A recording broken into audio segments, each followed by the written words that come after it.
नमस्कार छात्रों, कक्षा 9वीं और 10वीं के छात्रों का स्वागत करते हुए हम अपने पढ़ाई की ओर ध्यान आकर्षित करेंगे। देखो छात्रों, पिछली बार हमने व्याकरण में शब्द के भेद के द्वारा अव्यय और सव्यय इनकी परिभाषा देखते हुए विकार्य और अविकार्य उनके भेद में संज्ञा के भेद और संज्ञा की परिभाषा उदाहरण के साथ देखे हैं। अब हम देखने जा रहे हैं सर्वनाम की परिभाषा तथा सर्वनाम के भेद को देखते हुए सर्वनाम की परिभाषा से हम आरंभ करेंगे। वह क्या है देखिए,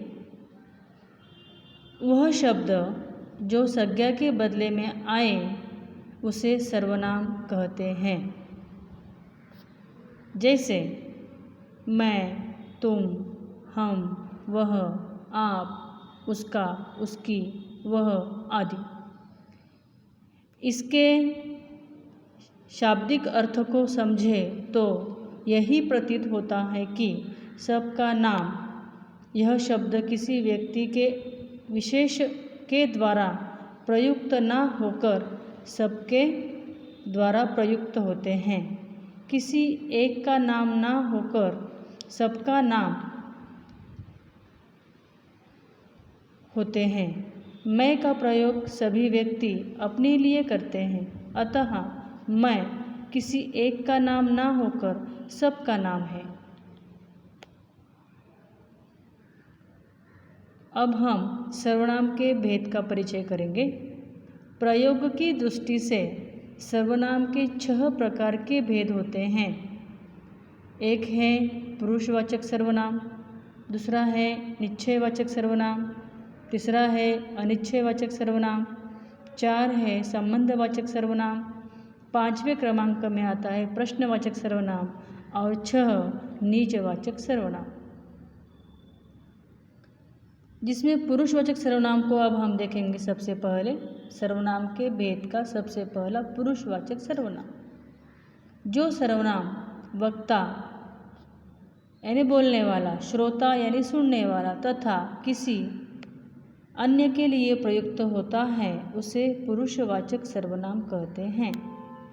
जैसे मैं, तू, वह आदि। इन वाक्यों को देखिए।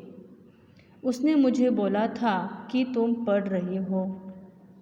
उपर्युक्त वाक्यों को ध्यान से देखने पर पता चलता है कि इस वाक्य में 3 तरह के पुरुषवाचक शब्द आए हैं।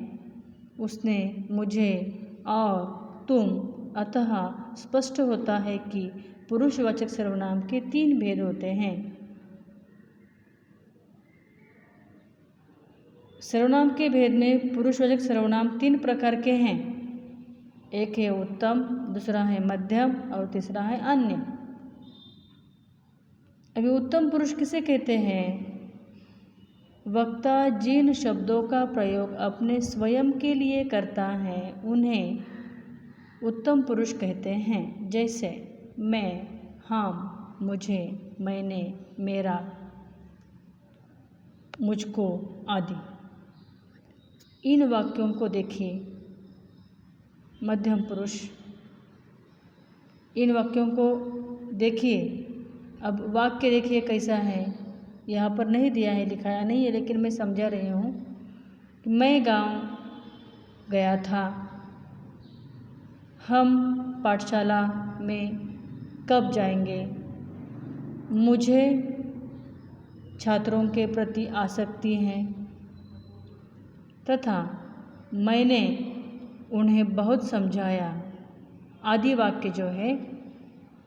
इन वाक्यों के साथ जो मैंने अभी कहा, मैं, हम, मुझे, मैंने, ये जो हैं ये सर्वनाम में उत्तम पुरुषवाचक सर्वनाम हैं। अब हम देखने जा रहे हैं मध्यम पुरुषवाचक सर्वनाम। श्रोता संवाद करते समय जिन सर्वनाम शब्दों का प्रयोग करता है उन्हें मध्यम पुरुष कहते हैं। जैसे तू, तुम, तुमको, तुझे, आप, आपको, आपके आदि। अभी हम देखेंगे अन्य पुरुष। जिस सर्वनाम शब्दों के प्रयोग से वक्ता और श्रोता का संबंध न होकर किसी अन्य का संबोधन प्रतीत हो, वह शब्द अन्य पुरुष कहलाता है। जैसे वह, यह, उन, उनको, उनसे, इन्हें, उन्हें, उसके, इसने आदि। यह अन्य पुरुषवाचक सर्वनाम। अब हम पुरुषवाचक सर्वनाम के द्वारा 3 भेद हमने देखे हैं, उत्तम, मध्यम और अन्य। अब हम देखने जा रहे हैं निश्चयवाचक सर्वनाम, जिसे संकेतवाचक भी कहते हैं। जो सर्वनाम निकट या दूर की किसी वस्तु की ओर संकेत करे, उन्हें या उसे निश्चयवाचक सर्वनाम कहते हैं। जैसे यह लड़की है, वह पुस्तक है, ये हिरण है, वे बाहर गए हैं। इन वाक्यों को देखिए फिर नीचे। यह मेरी पुस्तक है, यह, वह माधव की गाय है, वह राम के भाई हैं, वह, ये जो है ये शब्द निश्चयवाचक सर्वनाम कहलाते हैं। यह, वह सर्वनाम शब्द किसी विशेष व्यक्ति आदि को निश्चित संकेत करते हैं, अतः यह संकेतवाचक भी कहलाते हैं। निश्चयवाचक और पुरुषवाचक सर्वनाम में अंतर व समानता क्या है देखिए। राम मेरा मित्र है, वह दिल्ली में रहता है, पुरुषवाचक। अन्य पुरुषवाचक। और यह मेरी गाड़ी है, वह राम की गाड़ी है, निश्चयवाचक सर्वनाम। आगे अनिश्चयवाचक सर्वनाम। जिस सर्वनाम से किसी निश्चित व्यक्ति या पदार्थ का बोध नहीं होता, उसे अनिश्चयवाचक सर्वनाम कहते हैं। जैसे बाहर कोई है, मुझे कुछ नहीं मिला। इन वाक्यों को देखिए। कोई आ रहा है, दरवाजे पर कोई खड़ा है, स्वाद में कुछ कमी है। कोई, कुछ सर्वनाम शब्दों में किसी घटना या किसी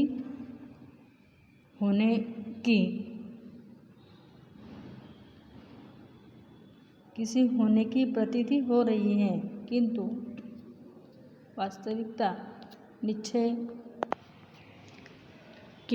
वास्तविकता निश्चित नहीं हो रही है, अतः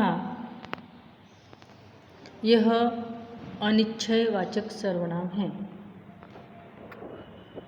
4 है संबंधवाचक सर्वनाम। जो सर्वनाम किसी दूसरी संज्ञा या सर्वनाम से संबंध दिखाने के लिए प्रयुक्त हो, उसे संबंधवाचक सर्वनाम कहते हैं। जैसे जो करेगा सो भरेगा। इस वाक्य में जो शब्द संबंधवाचक सर्वनाम है और सो शब्द नित्य संबंधी सर्वनाम है। अधिकतर सो लिए वह सर्वनाम का प्रयोग होता है। इन वाक्यों को देखिए। जो कर्म करेगा फल उसी को मिलेगा, जिसकी लाठी उसकी भैंस, जैसा कर्म वैसा फल। जो, उसे, जिसकी, उसकी, जैसा वैसा। इन सार्वनामिक शब्दों में परस्पर संबंध की प्रतीति हो रही है, ऐसे शब्द संबंधवाचक कहलाते हैं। अब 5 नंबर में है प्रश्नवाचक सर्वनाम। जिस सर्वनाम से किसी प्रश्न का बोध होता है, उसे प्रश्नवाचक सर्वनाम कहते हैं। जैसे तुम कौन हो, तुम्हें क्या चाहिए। इन वाक्यों में कौन और क्या शब्द प्रश्नवाचक सर्वनाम है। कौन शब्द का प्रयोग प्राणियों के लिए और क्या का प्रयोग जड़ पदार्थों के लिए होता है। इन वाक्यों को देखिए। तुम क्या कर रहे हो, क्या राम पास हो गया, मास्टर जी का क्या नाम है, वहाँ कौन खड़ा है, यह काम कैसे हुआ, क्या, कौन, कैसे आदि सर्वनाम शब्द प्रश्नवाचक कहलाते हैं। निजवाचक सर्वनाम। जो सर्वनाम 3 पुरुषों उत्तम, मध्यम और अन्य में निजत्व का बोध कराता है उसे निजवाचक सर्वनाम कहते हैं। जैसे मैं खुद लिख लूँगा, तुम अपने आप चले जाना, वह स्वयं गाड़ी चला सकती हैं। उपर्युक्त वाक्यों में खुद, अपने आप और स्वयं शब्द निजवाचक सर्वनाम हैं। इन वाक्यों को देखिए। मैं अपना कार्य स्वयं करता हूँ। मेरी माता भोजन अपने आप बनाती हैं। मैं अपनी गाड़ी से जाऊँगा। मैं अपने पिताजी के साथ जाऊँगा।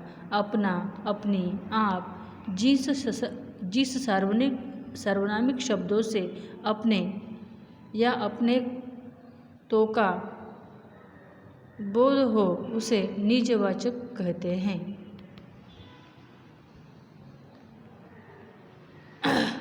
महत्वपूर्ण क्या है और स्मरणीय बिंदु कौन से हैं? संज्ञा के बदले आए शब्दों को सर्वनाम कहते हैं। इसके 6 भेद हैं। पुरुषवाचक सर्वनाम के 3 भेद: उत्तम पुरुष, मध्यम पुरुष, अन्य पुरुष। इस शब्दों का संबोधन नहीं होता है।